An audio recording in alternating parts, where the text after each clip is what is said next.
9시 기준으로 총 1,701명의 의사 환자가 신고되었으며 이 중 확진 환자는 총 24명입니다. 어제는 추가 확진 환자가 없었습니다. 1,057명은 검사 결과 음성으로 확인되어 격리 해제되었고 620명은 검사가 진행 중에 있습니다. 확진 환자 24명 중 2명은 격리 해제되었고 22명은 격리 입원 중에 있습니다. 확진자의 접촉자는 총 1,420명으로 이 중에 1,090명이 격리되어 있고 자가격리 중이며 이 중 9명이 환자로 확진되었습니다. 현재까지 진행된 16번째, 17번째, 19번째 환자에 대한 역학조사 결과를 말씀드리겠습니다. 16번째 확진자의 접촉자는 현재까지 362명이 확인되었으며 이 중 가족 2명이 확진되었고 나머지 접촉자에 대해서는 자가격리 중에 있습니다. 2월 5일 당시 병원에 체류 중이던 직원 46명, 입원 환자, 보호자, 간병인 등 134명에 대해서는 16번째 확진자와 접촉 여부에 관계없이 검사를 실시하였고 모두 음성으로 확인되었습니다. 확진자 접촉력이 있었던 직원들은 현재 자가격리 조치 중이며 증상 발생 여부를 모니터링하고 결과에 따라서 검사를 시행할 예정입니다. 17번째, 19번째 확진자는 싱가포르 보건당국과 공조하에 확인한 결과 두 환자 모두 싱가포르 그랜드 하얏트 호텔에서 개최되었던 한 민간 회사의 비즈니스 미팅과 연관되어 있다고 확인이 되었습니다. 이 중 참석자는 총 109명이었고 이 중 외국인이 94명으로 모두 출국한 상태입니다. 이 중에 말레이시아 한 명이 귀국 후에 확진된 바가 있습니다.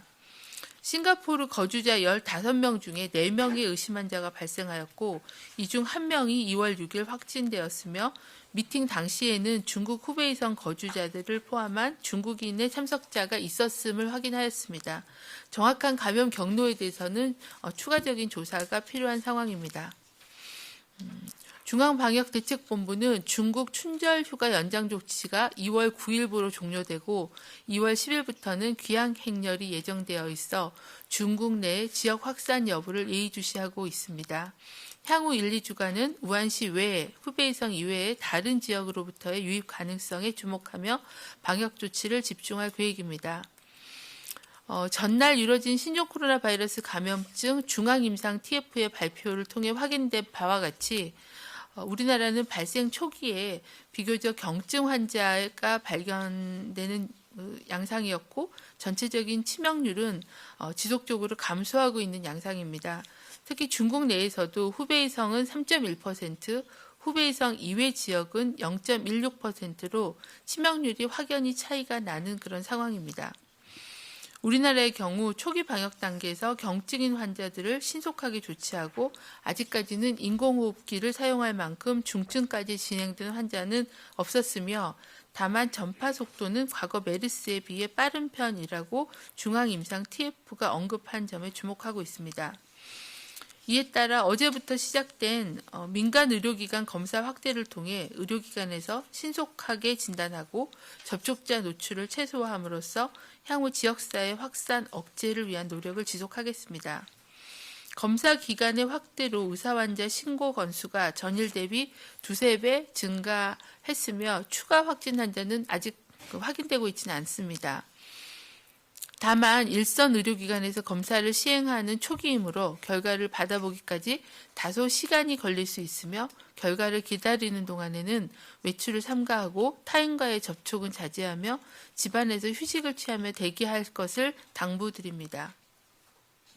아울러 일부 학교나 회사에서 신종 코로나 바이러스 검사 시행을 권유하고 출석 등을 위해서는 검사 결과 음성임을 입증하는 증명서 제출을 요구하는 사례가 발생하고 있습니다. 이러한 조치들은 자제해 주시기를 당부드립니다. 단지 학교 출석이나 회사 출근의 행정적인 승인을 위해 접촉력이나 증상도 없는 사람에게 불필요한 검사 및 증명서를 요구하는 것은 불필요하므로 검사가 꼭 필요한 환자들이 제때 신속하게 검사를 받을 수 있도록 협조해 주시기를 당부를 드립니다. 질병관리본부는 신종 코로나 바이러스와 관련돼서 현장에서 활용할 수 있는 표준 소독 지침도 배포를 하였습니다. 기존에는 메르스에 있는 소독 지침을 활용을 했으나 최근에는 신종 코로나 바이러스의 내용들을 보강해서 업데이트된 지침을 배포하였습니다. 코로나 바이러스가 대기 중에 노출되면 수시간 내에 사멸하며 바이러스에 노출된 표면을 깨끗이 소독하면 사실상 감염의 가능성은 없습니다. 이에 따라 확진 환자 노출 장소는 통상 소독을 실시한 후 다음 날까지 사용을 금지하도록 하고 있습니다. 이는 소독이 제대로 이뤄지면 바이러스는 사실상 소독 당일 사멸하게 되나 소독제로 사용했던 약품의 위해 가능성 또는 잔류약제의 냄새 등을 고려하여 하루 정도를 지난 후에 다시 사용하는 것이 적절하다고 판단한 이유입니다. 중앙방역대책본부는 국민들의 관심과 협조 속에 현재까지 감염병 확산을 최대한 억제하고 있으며 기본적인 감염병 예방 수칙 준수를 재차 당부드립니다. 손 씻기, 기침예절 준수 등 개인위생을 철저히 하고 발열 또는 호흡기 증상 발현 여부를 스스로 면밀히 관찰하는 것이 중요합니다. 특히 의료기관에서 감염이 발생할 경우에는 유행이 빠르게 확산될 가능성이 높아진 만큼 각 의료기관이 실시하고 있는 면회객 제한 등의 감염관리 조치에도 적극 협조해 주시기를 당부드립니다. 중국을 방문한 후 14일 이내에 발열 또는 호흡기 증상이 발생한 경우는 선별진료소가 있는 의료기관을 방문하거나 질병관리본부 상담센터, 지역 콜센터 등을 통해서 상담해 주실 것을 당부드립니다. 이상입니다. 네, 지금부터 질의응답 시간 가지겠습니다. 질문하실 기자님 손 들어주시기 바랍니다. 네. 예, 이투데이 김지영입니다. 그 23번 환자의 접촉자 23명이 추가됐는데 지금 어제 자료를 보면 2월 3일부터 증상이 발생했다고 나와 있는데요. 이게 지금 이 23명이 증상이 발생하기 전 접촉자인가요? 아니면 증상 이제 발생한 후에 접촉자인지 좀 궁금하고요. 두 번째로 이제 2월 22일에 뭐 백화점이라든가 이제 호텔이라든가 좀 광범위하게 방문을 했는데 이제 여기에서 접촉자는 지금 확인이 어떻게 되고 있는지 좀 설명 부탁드립니다. 네, 곽진 환자관리팀장이 답변 드리겠습니다.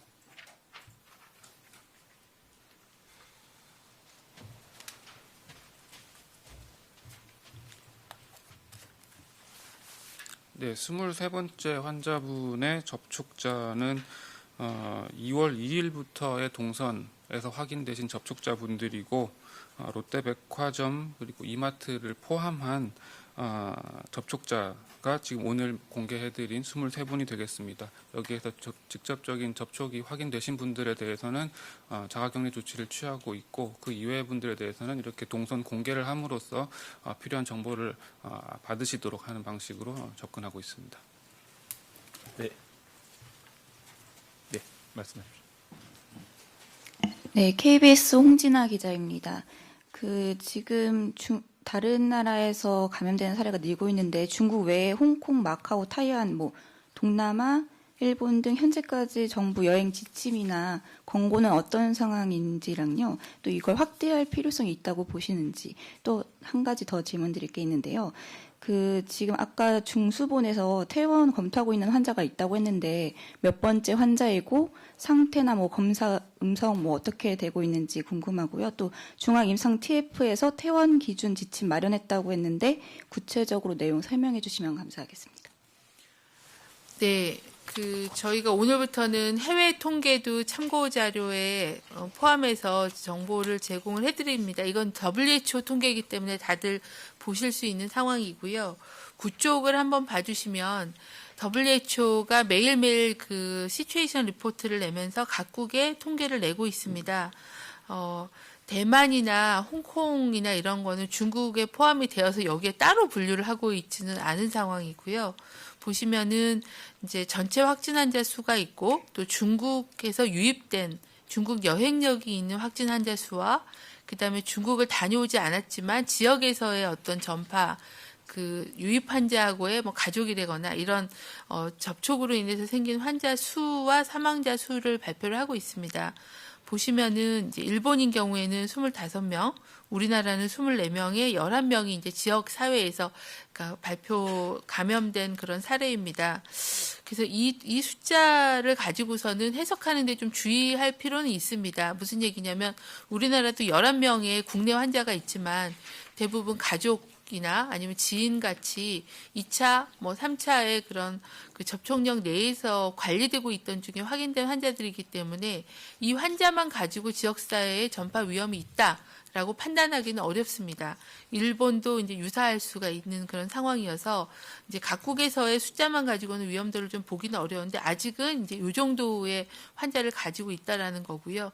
이게 이제 증가하는 속도도 봐야 되는 상황이고 또 이제 저희가 고민하는 거는 아예 진단 역량이 없는 나라들은 어떻게 하느냐. 확진이 나오려면은 코로나 바이러스 유전자 검사를 해야 되는데 그거의 검사가 되지 않은 나라들은 오히려 더 취약할 수 있다. 이런 점들을 다 감안을 해서 그 국가별 위험도를 봐야 돼서 아직까지는 중국 정도가 광범위한 지역사회 전파가 되고 있고 나머지는 1차 유입으로 인한 제한된 전파 정도가 되고 있는 양상으로는 보입니다. 그래서 저희가 이런 그 환자 발생 동향을 보고 어떤 여행에 대한 조치나 이런 것들을 어느 수위까지를 하는 게 적절할지에 대해서 매일 모니터링을 하면서 내부 검토를 하고 있습니다. 그래서 이제 좀 더 이 통계를 다른 나라에서 보면 우리나라도 여행을 주의시켜야 되는 나라로 보일 수가 있거든요.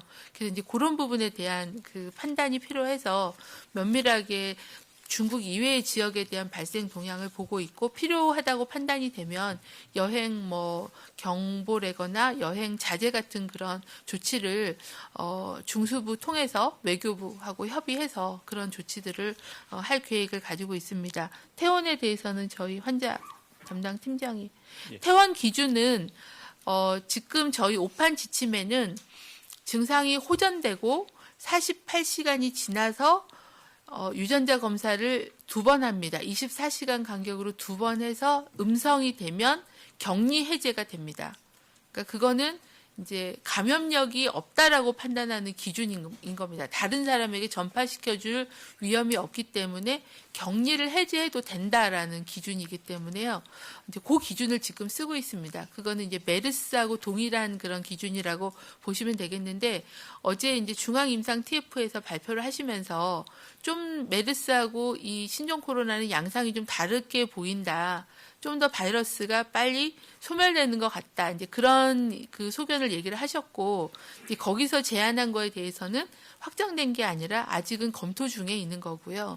아직은 케이스가 많지 않고, 그래서 그 퇴원 기준, 격리 해제 기준을 바꿀지에 대해서는 좀 더 전문가들의 논의가 필요하고, 현재는 증상 소실 48시간, 지난 다음부터 한 2번의 검사가 음성일 때 격리 해제를 하고 있습니다. 그리고 퇴원은 또 별개의 문제입니다. 왜 그러냐면 이분이 뭐 지병, 기저질환이 있을 수도 있고 또 다른 그런 후유증이나 이런 걸로 입원 치료가 더 필요할 수 있기 때문에 저희는 감염력을 기준으로 한 격리 해제를 시키고 퇴원을 시키는 거는 주치의들께서 임상 증상을 보고 판단을 하십니다. 네. 그럼 퇴원 예정인 환자에 대해서 곽진 팀장이 설명드리겠습니다. 네, 각 환자분들의 임상 경과를 매일 모니터링하고 있고요. 근데 오늘 퇴원 예정인 분은 없습니다. 네. 예정인 사람 검토하고 있는 사람이 있는지. 검토. 오늘은 퇴원 예정이 없으시고요. 퇴원을 검토하고 계신 분이 어제 서울대 주치의께서 1명 정도 있다고 그러셔서요. 한 분 정도는 이제 검사 결과 아까 제가 말씀드린 24시간 간격 검사 2번 음성이 확인이 되면 아마 퇴원 격리 해제를 시킬 수 있는 기준을 충족하기 때문에 격리 해제하면서 아마 퇴원도 같이 시키실 걸로 보고 있습니다. 결정이 나면 브리핑 때 또는 통계 자료를 통해서 말씀을 드리도록 하겠습니다. 예. 그럼 당산에서 세 분 기자님 질문 있다고 하셨는데요. 순서대로 연합뉴스, TV조선, 머니투데이 순으로 질문 주십시오. 네, 연합뉴스의 신재우 기자입니다. 오늘 진단검사 가능한 병원이나 보건소 수가 늘었는지가 궁금하고요. 보건소 중에서는 검체 채취부터 결과 분석, 검토까지 원스톱으로 가능한 보건소가 몇 군데가 있는지 궁금합니다. 그리고 지금 현재 중국에서 오시거나 아니면 그 감염증이 발생한 나라에서 오신 분들 중에 신종 코로나가 아닌 다른 질환이나 상해로 병원을 가시고 싶으신 분들이 있는데 이분들이 병원력을 밝히게 되면 병원에서 난색을 표해서 병원 자체를 가지 못하고 있는 그런 생활상의 불편을 호소하는 경우가 많거든요. 근데 이 부분은 어떻게 좀 관리가 돼야 된다고 보시는지요? 네, 진단 검사 가는 기간은 이제 검사를 할 수 있는 기간은 46개로 말씀을 드렸고 그 중에 일반 의료기관과 수탁기관, 검사를 전문으로 하는 게 8개가 수탁검사 기관이기 때문입니다. 그래서 의료기관이 검사기관으로 통과를 한 거는 이제 자체 검사 입원 환자를 중심으로 하실 거고요. 의뢰받아서 하는 검사는 수탁검사 기관이 대부분 전국의 검사 수요를 아마 수탁받아서 검사를 시행하는 그런 체계로 운영이 되고 있습니다. 그리고 검사 기관은 저희가 2차로 또 신청을 받아서 이 사람들이 검사를 할 수 있는 기관이 되려면 교육을 받아야 되고 또 정도 관리를 받아서 그 평가의 테스트에 통과를 해야 되는 그런 절차를 진단검사의학회랑 정도관리협회가 시행하는 거를 거쳐야만 이제 그런 자격이 생기기 때문에 2단계로 또 신청을 받아서 더 검사 기간을 계속 확대해 나갈 계획입니다. 그리고 보건소는 지금 검체 채취는 선별진료소에서 하지만 검사는 보건소가 못합니다. 그거는 PCR과 이런 장비들이 있어야 돼서 그래서 보건소는 보건환경연구원으로 검체를 보내거나 아니면은 이 수탁검사기관에 검사를 위탁하는 형태로 그렇게 지역별로 수탁검사기관을 정해서 검사 의뢰를 하는 걸로 해결하고 있습니다. 그리고 보건소에서 이제 선별진료소는 운영하지만 검체 채취가 안 되는 보건소들이 있습니다. 거기는 이제 시설이 또 분리된 시설도 있어야 되고 또 의료진이 있어야 되기 때문에 그 부분에 대해서는 계속 그걸 확대하기 위해서 그런 시설과 인력을 확보해서 2단계로 또 시행하는 보건소가 계속 준비 중에 있습니다. 그래서 그게 시행이 되면 더 늘어나게끔 될 겁니다. 현재로서는 숫자는 변동이 없는 걸로 알고 있습니다. 그리고 진료 거부에 대해서는 저희도 그게 굉장히 어렵다라고 생각을 합니다. 저희가 중국 입국 사실을 DUR이나 ITS 같은 정보를 의료기관에 제공을 해드리기 때문에 의료기관 입장에서는 누가 중국을 다녀오신지에 대한 정보를 가지고 진료를 하셔서 이제 증상에 대한 선별을 할 텐데 이 호흡기 질환 아닌 질환의 진료를 거부하거나 아니면은 그 부분에 대한 거는 엄격하게 아마 그 복지부가 의료법에 의해서 의료기관에 대한 그런 조치나 안내를 좀 계속 하고 있는 걸로 알고 있고요. 그리고 이거는 이제 그런 정부의 노력만이 아니라 의협이나 병협이나 학회가 좀 같이 노력을 해서 지금 저희가 이제 그런 협의체도 운영을 하고 있어서 의료계하고 정부가 같이 노력해서 그런 진료 거부 사례가 생기지 않게끔 잘 관리해 나가는 게 필요하다고 생각합니다.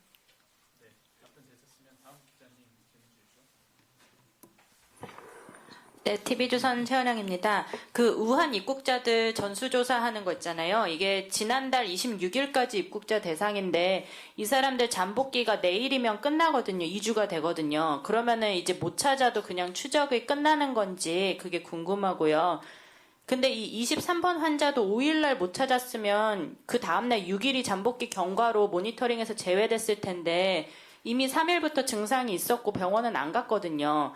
근데 이제 나머지 모니터링 제외자들도 이런 사람들이 있고 이런 가능성이 있을 텐데 지금까지의 2,991명 중에서 잠복기 경과로 인해서 제외된 사람이 몇 명이 있었고 이 사람들이 지금 이렇게 돌아다녀도 안전한지 추적은 언제까지 하실 건지 궁금합니다.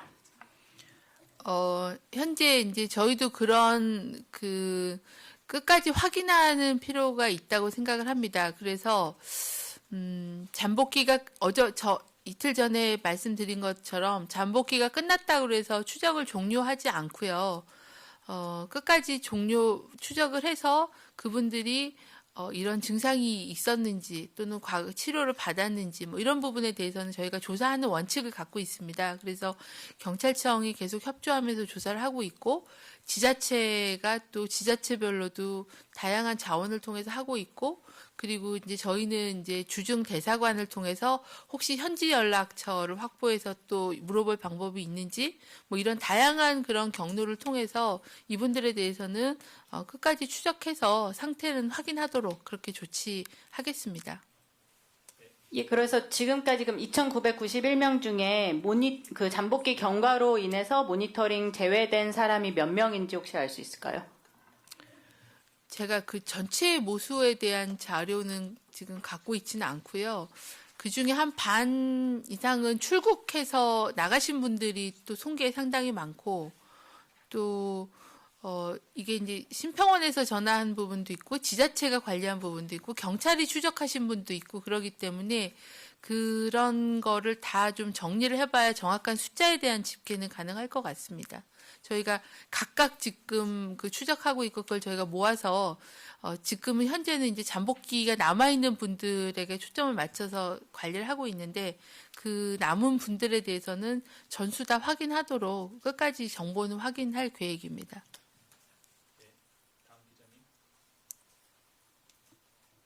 네, 다음 기자님. 네, 안녕하세요. 머니투데이 김근희 기자라고 하는데요. 여기 보면 17번, 19번 확진자가 갔던 싱가포르 컨퍼런스에서 이 중국 후베이성 거주자 포함한 중국인 참석자들이 있었다고 했는데 이 중국인 참석자들이 한 몇 명 정도 되고 또 이들 중에서 뭐 그 확진 판정을 받았다거나 아니면 증상이 나타난 사람들이 있는 건지 뭐 이 사람들 때문인 건지 아니면 뭐 싱가포르에서 다른 이유가 있어서 좀 이게 이렇게 감염들이 일어난 건지 좀 궁금하고요. 또 16번 환자 같은 경우에는 태국에서 온 그분은 여전히 감염원이 밝혀지지 않은 건지 그래서 그분 딸도 여전히 2차 감염자로 보기 어려운 건지 또 궁금하고요. 마지막으로 이제 7일부터 이제 그 채취 가능한 그 병원들 명단이 나왔는데 막상 그 병원에 가보면 자기들은 이날부터 시작하는지 몰랐다, 따로 보고받은다 없다 이런 얘기 또 나오고 있거든요. 이렇게 병원 현장에서 이렇게 차이 나는 이유가 뭔지 좀 궁금합니다. 네, 그 싱가포르 사례에 대해서는 이제 말레이시아에도 한 명이 생기고 우리나라도 2명이 생겨서 싱가포르도 그 참석자 전체를 규모나 참석자를 파악을 하는데 이미 다 출국을 했기 때문에 다른 나라로 출국하신 분들이 어떤지는 아마 각각 또 정보를 모아봐야 될 것 같고요. 그리고 후베이에서 오신 분이 참석했다는 정보는 저희한테 확인을 해줬는데 그게 몇 명이고 그 사람들이 또 본국에 가서 발병을 했는지 그 정보는 싱가포르도 아직 조사 중에 있는 걸로 알고 있습니다. 그래서 그거에 대해서는 좀 더 정보가 확인이 되면 추가적으로 조사 결과를 말씀을 드리겠고요. 개연성이 있다. 지금은 그게 원인이다라고 얘기하기는 어렵지만 가장 고위험 지역인 후베이성에서 온 참석자가 있었고 혹시 이제 그분을 통해서 전파가 됐을 개연성이 있다 정도가 현재 단계입니다. 추가적인 정보는 저희도 싱가포르 통해서 확인되고 되면 말씀을 드리겠습니다. 16번에 대해서는 저희가 이분들의 태국에서의 동선을 다 정리를 해서 태국 보건당국으로 보냈습니다. 그래서 태국 보건당국이 이제 저희 그 확진 환자의 동선을 가지고 얼마나 그런 지역의 노출이 있었는지에 대한 거는 태국이 조사를 좀 해서 저희랑 공유를 하기 위해서 일정을 드린 단계고 아직 그 부분에 대해서는 연락을 아직 받지는 못했고 조사가 어느 정도 되면 저희가 같이 논의를 진행을 할 계획입니다. 감염원 2차 따님에 대해서는 좀 더 그 경과들을 좀 보고 판단해야지 될 것 같습니다. 예, 그리고 아까 제가 이제 검사 가능한 기관이 46개인데 그 중에 8개가 수탁 검사 기관이라고 말씀을 드렸는데 민간 의료기관의 검사는 이제 어디서 의뢰를 받거나 그런 게 아니라 본인들이 이제 본인들의 병원의 환자를 해결하기 위해서 그걸 받으신 거기 때문에 검사를 시작하는 날짜들은 다들 다를 수 있습니다. 왜 그러냐면 세팅하고 교육하고 또 병원에서의 준비 부분이 있고요. 그리고 시약 같은 경우는 저희가 이미 시약처 허가, 긴급사용 허가를 받았기 때문에 시약은 저희가 보안료는 저희가 제공하지만 의료기관은 이제 시약을 구매해서 쓰시면 되는 체계고 시약이 이제 상당히 충분히 물량이 있는 그런 상황입니다. 그래서 조금 그 시작일이나 이런 건 좀 다를 수 있다라는 거고요. 그 검증 받은 결과는 다 통보를 해서 지정은 다 해드려서 그렇게 알고 계시는데 시작 날짜가 일부 좀 다를 수 있는 그런 면은 있습니다. 네. 그럼 다음 질문은 당산이나 세종에서 있으신 분 손들어 주십시오. 예, 당산에서 말씀 주세요. 네, CBS 황영찬입니다. 그 확진자의 접촉자 수가 총 1,420명인데 1,090명 격리라고 돼 있는데요. 저희가 이거 개정되면서 접촉자는 모두 자가격리 실시하는 거 아니었나요? 어떤 게 좀 숫자가 왜 이렇게 차이 나는지 좀 설명 좀 부탁드립니다. 네, 그 1번 환자하고 2번 확진 환자는 이제 상당히 시간이 경과가 돼서 14일이 경과돼서 자가격리, 그 격리가 해제되신 분들이 빠져나가서 총 숫자와 현재 자가격리 중인 숫자가 다르다라고 보시면 되겠습니다. 네, 답변 되셨으면 또 다음 질문 받겠습니다. 추가 질의 없으면 맞춰도 되겠습니까? 아, 예, 세종에서 기자님. 예. 저 KBS 홍진아입니다. 그 어제 19번째